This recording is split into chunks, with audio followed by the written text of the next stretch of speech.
Hello, and welcome to this episode of Talking About Rock. Here we bring you rock interviews from veteran and upcoming artists.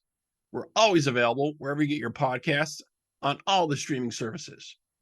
And follow us on our social media and on our website, talkingaboutrock.com. On this episode, we have for you Hearts and Hand Grenades, an explosive American hard rock group from Buffalo, New York, bursting with an edgy sound for all generations of true rock. They will release their third studio album, Where I Begin, through Eclipse Records, January 26th.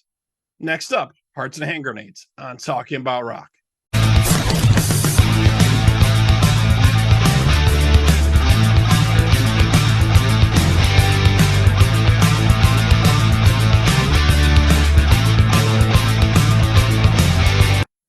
Okay, we now have with us Stephanie and Mike from Hearts and Hand Grenades. Welcome back. Hello. Hello, thanks for having us again. Yeah, definitely. So I think when we last spoke, you guys were just getting ready to record the new album, I think, and head out to start doing that. Can you tell us a little bit about that journey? Yeah, it was a long one. These songs that are on this album are actually some of them are 2 years old. Just we wanted to really take our time and put maximum effort into this album and make sure it came off as our best one yet. And we think it did. We actually started some of the recording process 2 years ago, and then slowly had a bunch of different recording sessions leading up to I think the end of June of this year, and then the whole mixing and mastering process started after that. And I think we finished it maybe two months ago. Yeah. So okay.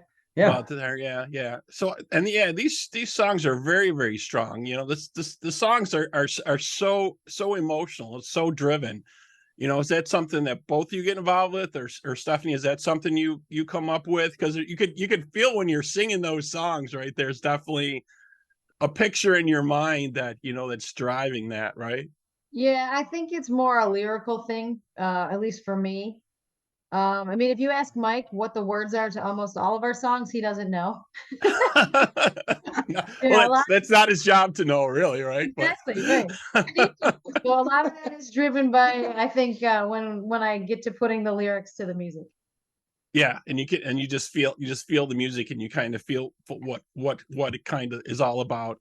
Absolutely. And kind of play to the song. Yeah, I really like the tracks. Very, very good stuff. Definitely, So you guys got the new single coming out. We're going to check that out in a little bit. But you also did a second tour of the UK. You went back and did some more dates, which I thought was outstanding.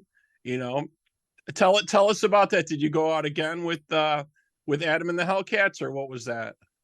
No, we went out with two totally different bands, and we actually split up the tour half and half with two different UK bands. So we brought Soul Switch from Florida with us. They were with us the whole time. And then we had Mikey Ball and the Company was the UK band that we had on the first half, and then we had Molly Karloff on the second half. But we did end up playing one show with Adam and the Hellcats again. It was one of the last shows that we played, so we got to hang out with those guys one more time. Nice. So you're really getting involved in the music scene out there and different bands and stuff. Are they approaching you to do stuff then out there? Is that kind of how that's working out, or? Yeah, I memean it's nice to, you start to build not just a fan base out there, but kind of like the friendships that you make within the circle of bands that you tour with. So yeah, we've been in talks with those bands. We'll see what happens the next time we go back there. Maybe we'll get to meet up with some of the ones that we've already been with. Obviously maybe we'll meet some new ones, and yeah, we'll just keep the circle growing. Very, very cool. Yeah, definitely. Well, it definitely seems that, hard rock and metal is back on the rise, I think. Mike, what are your thoughts on that? I know it's really big over there, not so much here, but it definitely seems to be growing again like it used to. Yeah, I mean, it is like, I don't think it ever died. I mean, if you look at some of these, massive festivals that they have even the US here annually, they're just almost sold out. They're massive. They have the some of the biggest bands in the world playing them, and they're just still showing that the whole scene is still there, and it's still going strong. But as far as like the UK goes, they never ever stop their insanity for it at any point. I mean, it's just no matter where you go, it doesn't matter. These guys love their live music. They like, especially original live music. They don't care about cover bands so much at all there. Right. But when we go, it's we're received extremely well. They love our music. They love everything about the band, and every show that we do, it seems there's more and more people showing up, and repeat. We've found a Yeah. few crazies over there that actually followed us around Yep. to city to city to city, and then they were out at 4 or 5 shows while we were there. Wow, that had to make you feel great that you're really getting building a strong fan base over there. Yeah, Oh yeah, yeah. yeah. You meet some really, really receptive people to, what you're doing and what you're putting out there, and they just genuinely like the music. They're good people, like so yeah, it's cool to make some friends while we're over there too. It's not just fans, you really get to know them when they follow you around like that. So it was fun. Yeah, I'm thinking that the music environment in general must be so different. Here it's all driven by like Spotify and videos and stuff. And it's not so much airplay like it used to be back in the day. You know Right. what I mean? Have you talked to any of the people about that there to kind of see like what they listen to, what they get into, how do they get their music? Yeah, they get their stuff pretty much the same way that we do. I mean, they Yeah. listen on Spotify, they watch the YouTube videos, they listen to, their active rock radio stations that are there, as well as internet rock. I mean, the whole schmeal the same way that we do here. I think the difference, the major difference between, here and there is they're just, drive to show up to live shows. They just want to be there and they want to be a part of, the Yeah. show. They want to meet the band. They want to hang out afterwards. They treat us like royalty when we go over there. They're extremely friendly towards us, and just they just genuinely want to know who we are, and what we, Yeah. how we've got to the point where we're at right now, and that they just look forward to coming and see us in the future as well. So Right. it's So do you guys have any meet and greets, or do you just do like a little after party or something like that? Or Not like officially, but we're very much involved in every aspect of what a Hearts and Hand Grenades show is, so we're hanging out before the set. We like to watch the other bands. We're not that band that goes and hides in the back and then you only see them on stage and then they hide again. Hell no. We're right, right. out, we're watching yeah, we want to watch the opening bands. We're at the merch table. We're around before and after our sets. We want to talk to people. So we're very visible, and it makes it a lot of fun, I think, for us and for the fans that come to see us. It's an experience for them that they didn't have to pay extra for, and just because we're okay meeting them, and they're excited to meet us. So yeah, it's a lot of fun for everybody. Yeah, I think that's definitely the key nowadays, just relating to the fans and being accessible, not just, jumping on stage and then you're at the merch table, taking some time and talk with them. I talk to artists over and over again about this, the more you connect with your fan base, you know what I mean?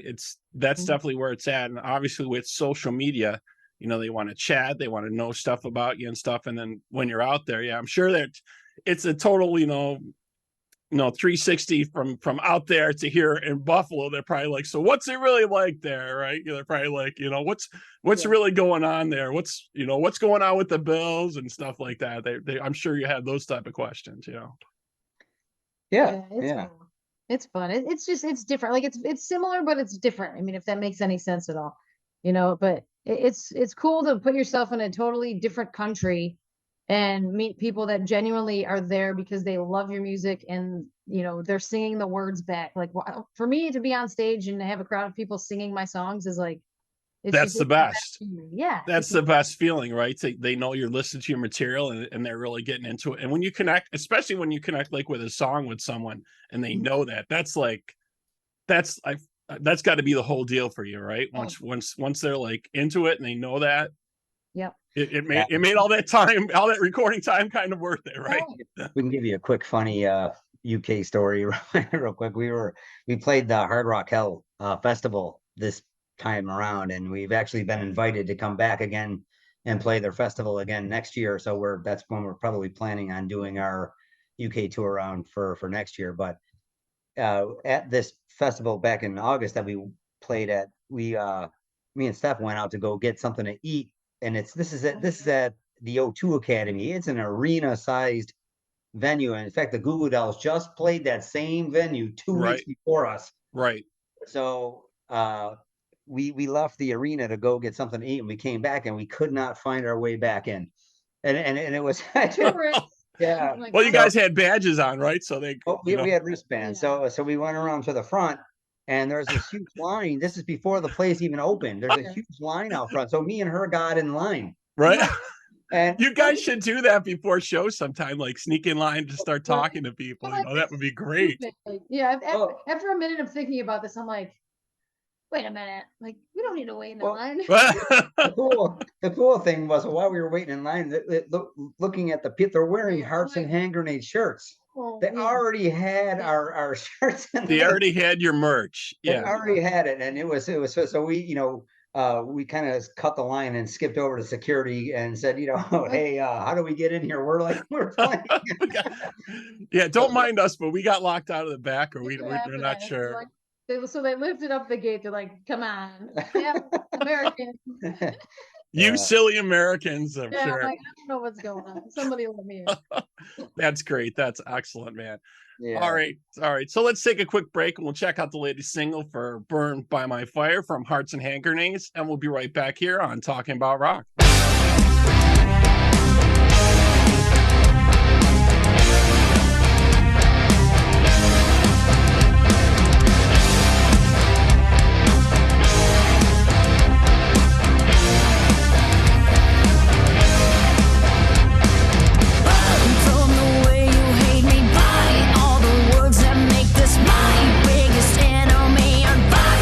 Conspiracy, don't underestimate it.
Okay, we're back here on Talking About Rock with Mike and Stephanie, Hearts and Hand Grenades, just checking out the latest single. Great stuff, great energy to your music as always. Your fans are definitely loving this. You're getting a lot of love from the UK, and that's amazing. You guys are starting to play more shows out our way too. Also, you got any favorite bars or clubs that you've played or that you'd like to play, or any thoughts about that? Yeah, there is one, that we played it a couple years ago, but it wasn't as Hearts and Hand Grenades. It was actually more than a few years ago. Yeah. Wow. But we ended up playing the Talon Ballroom several years back for the Shred and Reagan Halloween party Mm-hmm. time ago, and that's a venue that we want to get back to. In the main room there, but that's going to take a little bit more, growing a bigger fan base before we're able to do that, unless we latch onto a national or whatever the case is. But so that's really a great place. Sounds amazing in there, and it's a fun venue to play. So Yeah. but yeah, I mean, we do have some local ones that we're playing the Evening Star again in November. Yeah, November 17th, you guys are playing Evening Star. Yep. Yeah, so we have that one, and then we have December 9th in Rochester. We're playing the Photo City Music Hall. Yep. Yeah, we're opening for Josie Scott, who's the original lead singer of Saliva. Yeah, I saw that show. That sounds excellent. Yeah, that's supposed to be a really, really cool venue for sure. A lot of folks have been playing there. Yeah. So that's all we got local for now, but we'll possibility of a US run maybe happening in the first half of the next year. So we'll see though. We're still working on that one. Still working on some more stuff, guys. All right. Got any plans for the holidays that are going to be coming up? Are you guys going to take any time or take a break at all, or just keep going? Yeah. No, we kind of slow down around the holidays just to sort of decompress. We work on the logistical end of things, the planning ahead for the tours and what the release of the new album's going to look like. So we'll probably take a little break, or at least slow down enough, maybe through into the spring, before we start kicking everything back off again. But it's nice to do. We had a pretty exciting 2023 so far, so it's nice to take a little break. Yeah, definitely. You guys definitely have a lot going on for sure. So departing thoughts. So guys, what do you think about the Bills this year? Kind of back and forth. What's going on? Any thoughts about that? You guys Bills fans or follow them at all? Yeah, we're Bills fans. I mean, they're highly inconsistent up to this point. Unfortunately, right? Yeah, it's not looking the blood pressure. Yeah, right. You always see that online, right? It's not looking pretty right now, but hopefully they'll be able to get out of this rut they're in, and we'll see. Start winning by some bigger margins. Yes, that would be great. Yeah, that would be very good. Well, thank you so much for coming back with us. New album's out January 26th, Where I Began, from Hearts and Hand Grenades. You folks out there can check it out. And if you're in the area here, November 17th, Evening Star Concert Hall in Niagara Falls. December 9th, you guys play Rochester, Photo City Music Hall with Josie Scott Saliva, original voice Saliva. So that should be a killer show. Yeah. Awesome. Excellent. All right, guys. Thank you so much for taking the time with us. Really appreciate it. Thank you so much. All right.